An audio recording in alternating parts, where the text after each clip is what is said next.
প্রিয় দর্শক মণ্ডলী, আসসালামু আলাইকুম। আজকে কথা বলার চেষ্টা করব, মুক্ত বাতাসে এসে জামাতের নেতাকর্মীরা কি দিশেহারা হয়ে পড়েছেন? গত 15 বছরে, অন্তত 10 বছর ধরে জামাতের উপর অকথ্য নির্যাতন, অত্যাচার চলেছে।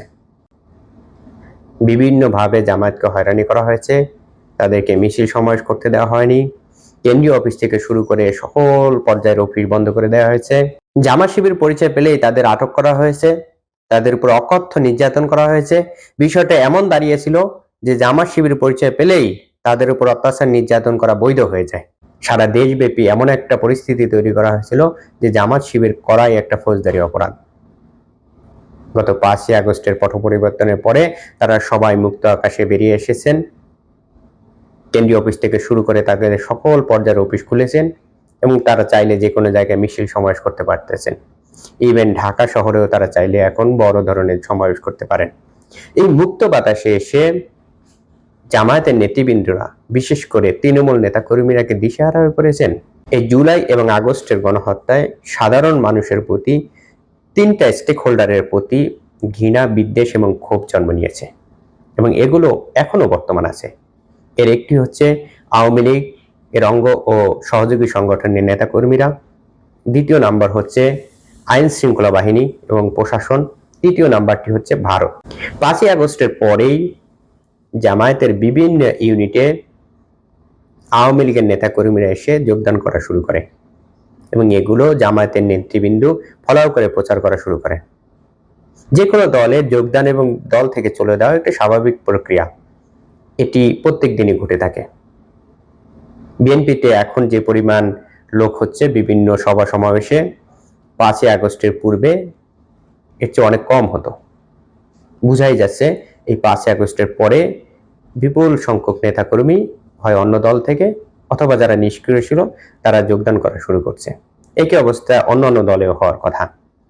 এই যোগদানকে, বিশেষ করে আওয়ামী লীগের নেতাকর্মী জামাতের যোগদানকে জামাতের নেতৃবৃন্দ কেন ঘটা করে প্রকাশ করতেন?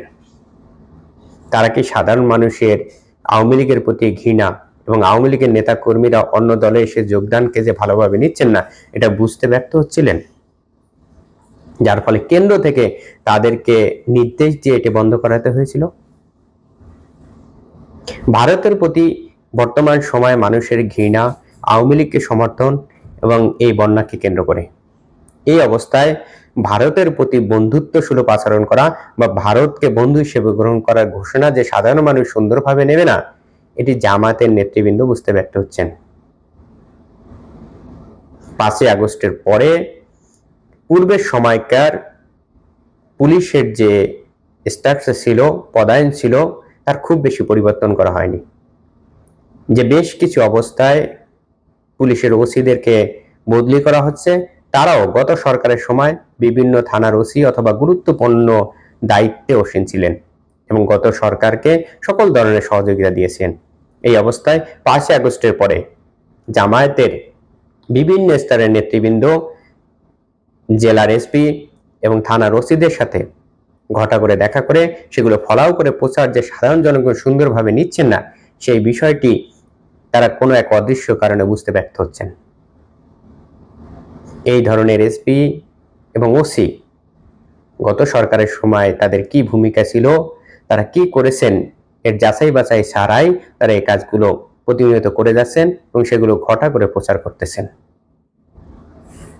আশুলিয়ার যে ঘটনাটার ভিডিও প্রকাশিত হয়েছে, এই ভিডিও প্রকাশের পূর্বে ওই ঘটনার সাথে যারা জড়িত ছিলেন তারা সকলেই তাদের স্ব স্ব কর্মস্থলে ছিলেন, কেউ পালাননি।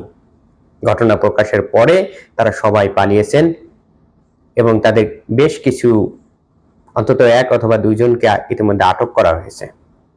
এই ঘটনা প্রকাশের পূর্বে তারা সকলেই আদর্শ পুলিশ ছিলেন, কেউ অপরাধী ছিলেন না। তেমনি ভাবে ঘটনা প্রকাশের পূর্ব পর্যন্ত সকল পুলিশই আদর্শ পুলিশই থাকেন, সকল ব্যক্তি আদর্শ ব্যক্তি থাকেন। যদি এমন হয় জামাতের নেতৃবৃন্দে যে সকল এসপি এবং ওসিদের সাথে দেখা করে আসছেন, যে তাদের এমন কোনো ঘটনা প্রকাশিত হয় যে তারা এই গণহত্যার সাথে সরাসরি নির্দেশ দিচ্ছেন অথবা জড়িত, তখন জামাতের এই নেতৃবৃন্দদের উত্তর কি হবে আমার খুব জানার ইচ্ছা করতেছে।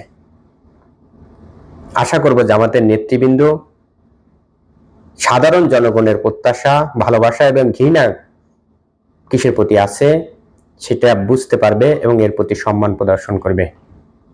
আজকে এ পর্যন্ত, সকলে ভালো থাকবেন। আসসালামু আলাইকুম।